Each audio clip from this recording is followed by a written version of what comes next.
역사적으로 한 인물의 죽음은 훗날 그를 평가하는 데 있어서 많은 이야기거리, 소재거리가 됩니다. 이것은 영웅적인 인물에게만 해당되는 것은 아닌 것 같습니다. 일반인인 우리도 어떤 죽음으로 우리 인생을 마감하느냐에 따라서 후대에 우리를 아는 자녀들에게뿐만 아니라 주변 사람들에게 여러 해석거리를 줄 것입니다. 오늘 우리는 이 시대 사람들과 가장 닮은, 제가 어제 그런 얘기 했잖아요. 현 시대 사람들과 가장 닮은 성경적인 인물이 누구일까? 저는 아합이라고 봤습니다. 왜? 영악하고 기민한 이 한 인물, 이 아합의 죽음을 말씀을 통해서 좀 살펴봤으면 합니다. 29절 보세요. 이스라엘의 왕과 유다의 여호사밧 왕이 길르앗 라못으로 올라가니라.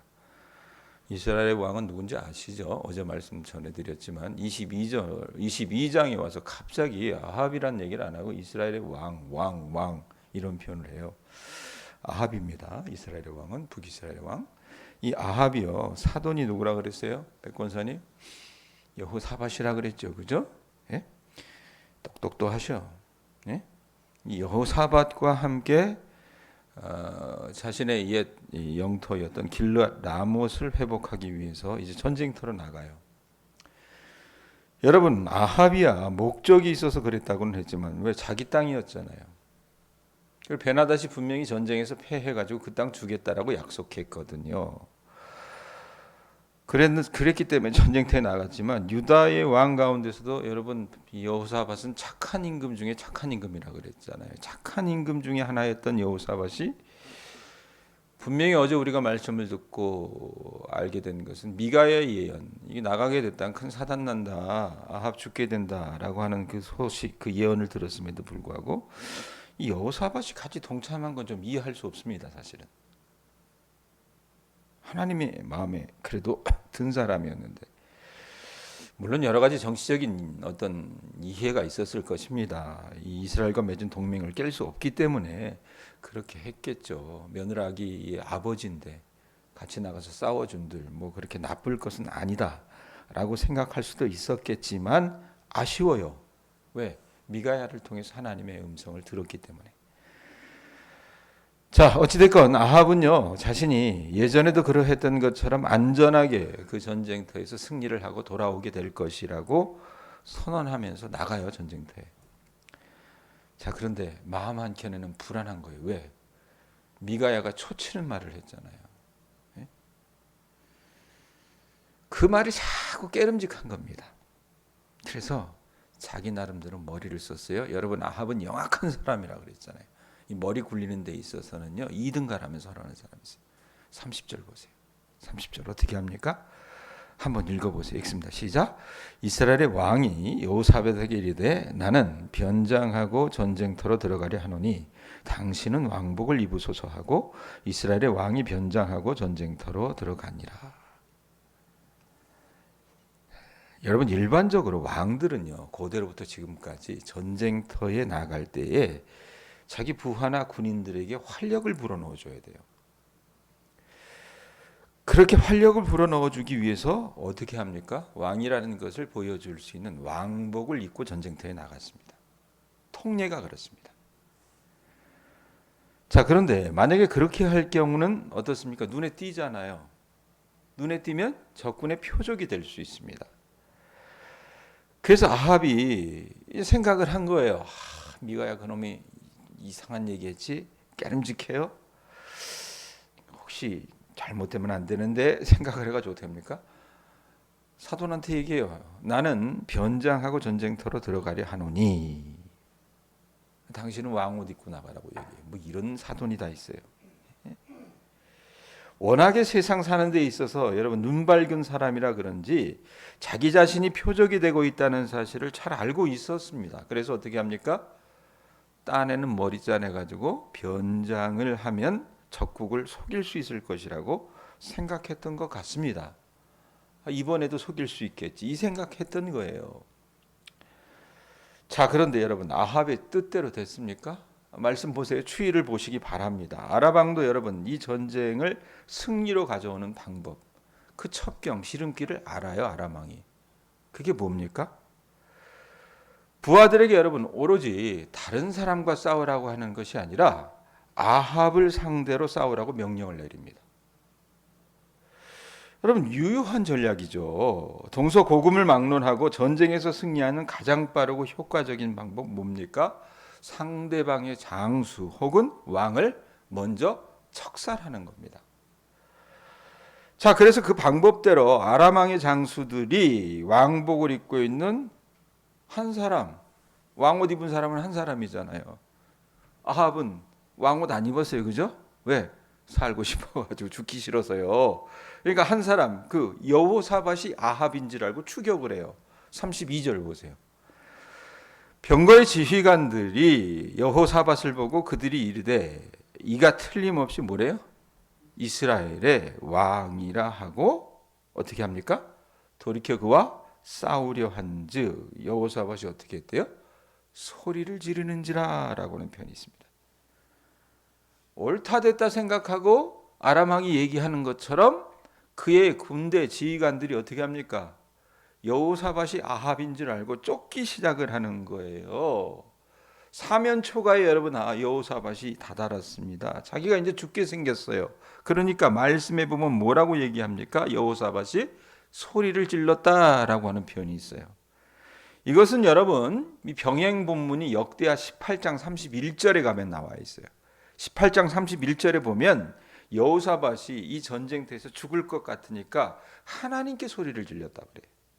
하나님의 도움을 구하는 기도를 했다는 얘기입니다. 어떻게 하셨어요? 여호사밧은 착한 왕이었다 그랬죠. 하나님이 개입해 주셨고 아람 군대는 이게 아합이 아니네 발견하고 어떻게 합니까? 그를 놓아주었습니다. 자, 어찌됐건 여러분 여기까지는 아합의 꾀가 통하는 것 같아요. 아합은 살았잖아요. 여기까지는. 그런데 어떤 일이 일어납니까? 34절이 재밌어요. 34절 읽어보세요. 읽습니다. 시작. 한 사람이 무심코 활을 당겨 이스라엘 왕의 갑옷 솔기를 마친지라. 왕이 그 병거 모든 자에게 이르되 내가 부상하였으니 내 손을 돌려 전쟁터에서 나가게 하라 하였으나. 자, 어떻게 이런 일이 있어요, 여러분? 한번 생각을 해보세요. 34절 앞에 보면 한 사람이 뭐 했대요? 이건 무슨 병거 같은 장수들도 아니고요. 뭐라고 얘기합니까? 한 사람이 무심코, 이 말도 재밌어요. 그죠? 무심코 활을 당겨 이스라엘 왕의 갑옷 솔기를 마친지라. 그냥 싸우다 보니까 뭐 칼 들고 병거 맡은 자들은요. 아합을 찾아내려고 막 칼 들고 말 몰면서 막 왔다 갔다 했을 거 아니에요. 이 한 사람은 여러분 제가 봤을 때는 별 이름도 없는 한 병사였을 것입니다. 자, 아람 왕을 위해서 봉사하는 군대 중에 하나였을 거예요. 군사 중에.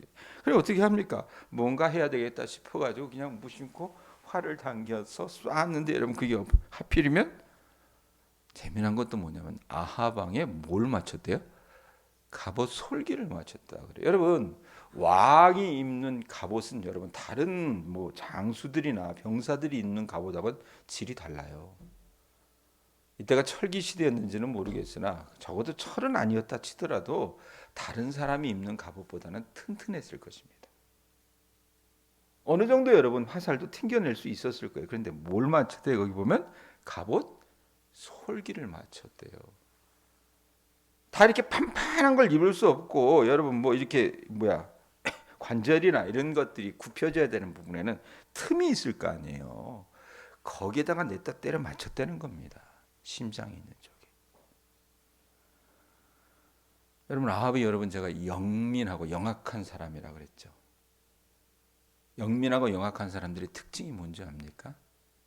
자기가 하나님이라고 생각해. 자기가 하나님보다 한 수 위라고 생각합니다.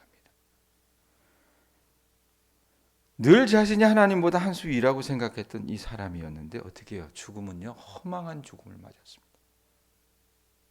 장수의 칼에 죽임을 당한 것도 아니고요. 이름 모를 한 병사가 무심하게 쏜 그 활에 어떻게 해요? 맞아 죽었어요. 여러분 우연히 활을 당기는 일이 있을 수 없는 일입니다. 성경에서는 적어도 유대인의 사고방식에서는. 왜? 그건요. 누가 하신 거예요? 하나님이 하신 심판의 화살이었다는 얘기입니다. 오차가 거의 몇 미리도 안 되는 여러분 그 거리를 마치 정밀하게 계측된 타격된 유도탄과도 같은 그 화살을 하나님께서 어떻게 해요? 아합의 심장에 겨눴던 것입니다. 자, 아합이 화를 맞았어요. 어떻게 합니까? 피가 줄줄줄줄 나겠죠. 그러니까 심각한 상처를 입었다는 것을 알고 병거를 몰아 전투가 벌어지는 곳에서 빠져나갈 것을 명했습니다. 이것도 아합의 여러분 꾀예요, 꾀. 뭐 화를 맞을 수 있죠. 그럼 어떻게 합니까? 빨리 가서 치료하면 되잖아요. 그래서 보면 여러분 어떻게 합니까? 35절 보세요. 35절 보면 뭐라고 얘기합니까? 이날에 자기가 피해갈 수 있으면 34절에 보면 뭐라고 얘기합니까? 35절 읽으려고 했는데 34절에 보면 어떻게 합니까? 솔기를 마친지라 왕이 그 병거 모는 자에게 이르되 이러면서 뭐라고 해요? 내가 부상하였으니 내 손을 돌려 전쟁터에서 나가게 하라. 이러면 살 수 있을 거라고 생각을 했었을 거예요. 그런데 여러분 하필이면 어떤 일이 벌어집니까? 그건 아합의 희망사항이었어요. 35절 보세요. 어떤 일이 있습니까? 이날에 전쟁이 어떻대요? 맹렬하였으므로. 하필이면 전쟁이 맹렬하였으므로 왕이 병거 가운데 붙들려 서서 아람 사람을 막다가 저녁에 이르러 죽었는데, 그러니까 피 흘리면서 어떻게 해요? 빠져나가려고 했는데 나갈 수 없으니까 전쟁이 맹렬하니까 어떻게 해요? 아람 사람을 막아서서 막 이렇게 싸우다 보니까 그 피가 흘러서 병거 바닥에 고였더라라고 얘기합니다. 외려 여러분 치열한 전쟁이 벌어져서 이 아합의 뜻대로 퇴각할 수 없게 된 거예요. 결국 여러분 아합의 사인은 뭡니까? 과다출혈로 죽게 된 겁니다. 허망한 죽음의 전형이라고 말입니다. 자, 그런데 여러분 17절에서 22장 17절 한번 보세요. 17절에서 미가야가 예언해요. 뭐 어떻게 예언합니까? 17절에 뭐라고 예언해요? 내가 보니 온 이스라엘이 뭐한대요? 목자 없는 양같이 산에 흩어졌는데, 여기 목자가 누구라 그랬어요? 어제 제가 말씀 전하면서 아합 왕이라 그랬죠. 흩어졌는데 여호와의 말씀이 이 무리에게 주인이 없으니 각각 평안히 자기 집으로 돌아갈 것이니라 하셨나이다. 이런 얘기를, 이런 예언을 해요. 자, 그리고 그 예언이 어떻게 응합니까? 36절에 그대로 응합니다. 36절 보세요. 해가 진녘에 진중에서 외치는 소리가 있어 이르되, 자, 뭐 어떤 소리를 외쳤겠어요? 왕이 죽었다. 이런 소리를 외치지 않았겠습니까? 그랬더니 어떤 일이 일어납니까? 각기 성읍으로 각기 본향으로 가라 하더라. 미가야가 예언한 그대로 말씀이 응한 것입니다. 그리고 아합의 시체는 수도 사마리아로 이송되었고 장례를 치르게 돼요. 자, 눈에 들어오는 것은 38절이에요. 38절 말씀. 38절 말씀 한번 읽어보세요. 읽습니다. 시작. 그 병거를 사마리아 못에서 씻음에 개들이 그의 피를 핥았으니 여호와께서 하신 말씀과 같이 되었더라. 거기는 창기들이 목욕하는 곳이었더라. 자, 과다출혈로 죽었다 그랬잖아요. 화살 맞아가지고 바로 죽은 게 아니라 그랬죠. 싸움이 맹렬하니까 그 싸움을 어떻게 해요? 거들다가 결국은 피가 너무 많이 흘러가지고 죽었어요. 그럼 피가 어디에 흘렀겠어요? 병거에 그냥 온 진창으로 흘렀던 거예요. 예? 자, 근데 여러분 이것도 예언이 그대로 응한 거예요. 21장 19절 한번 보세요. 한 장 앞에 가서 21장 19절 보면 엘리야가 나봇의 포도원을 강탈한 이 아합을 하나님의 말씀을 가지고 징벌할 때 어떻게 예언하는가 한번 보세요. 19절 보면 뭐라고 얘기합니까? 너는 그에게 말하여 이르기를 여호와의 말씀이 내가 죽이고 또 빼앗았느냐 하셨다 하고, 또 그에게 이르기를 뭐한대요? 여호와의 말씀이 개들이 나봇의 피를 핥은 곳에서 개들이 내 피 곧 내 몸의 피도 핥으리라 하였다 하라.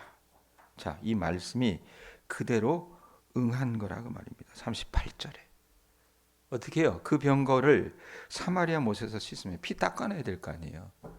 핏물이 진창 흘러내리는데 뭐가 와요? 이 개들이 와가지고요 그 피를 핥아먹고 있는 거예요. 여러분, 왕의 죽음 중에 이렇게 허망한 죽음이 어디 있어요? 고귀한 죽음으로 사람들이 여겼어야 되는데 개들이요 그 피를 핥아먹고 앉아 있는 거예요. 말씀대로 응한 거라고 말입니다. 여러분, 하나님은 말씀대로 심판하시는 분입니다. 우리가 하나님을 우습게 봐요. 왜? 말씀대로 심판하시기는 하시는데 더뎌요. 왜 더딜까? 더디니까 여러분 우리는 어떻습니까? 간이 배 밖으로 나옵니다. 하나님 없는 것처럼 행동해요. 여러분, 하나님이 당신의 심판을 더디게 하시는 이유가 있어요. 그건 뭡니까? 동작이 굼떠서 그런 게 아니라 우리가 하나님의 말씀을 듣고 회개하고 돌아오기를 원하셔서 하나님이 시간에 유예를 주신 거예요. 그런데 그 말씀대로 회개하고 돌아오지 않으면 어떻게 해요? 우리 하나님은 여러분 실현하시는 분이 아니잖아요. 말씀을 반드시 이루시는 분입니다. 그렇기 때문에 미가야를 통해서건 엘리야를 통해서건 심판의 말씀을 하셨고 그 말씀대로 개들이 그의 피를 핥게 되는 저주의 죽음을 맞게 되는 겁니다. 개가 피를 핥어요?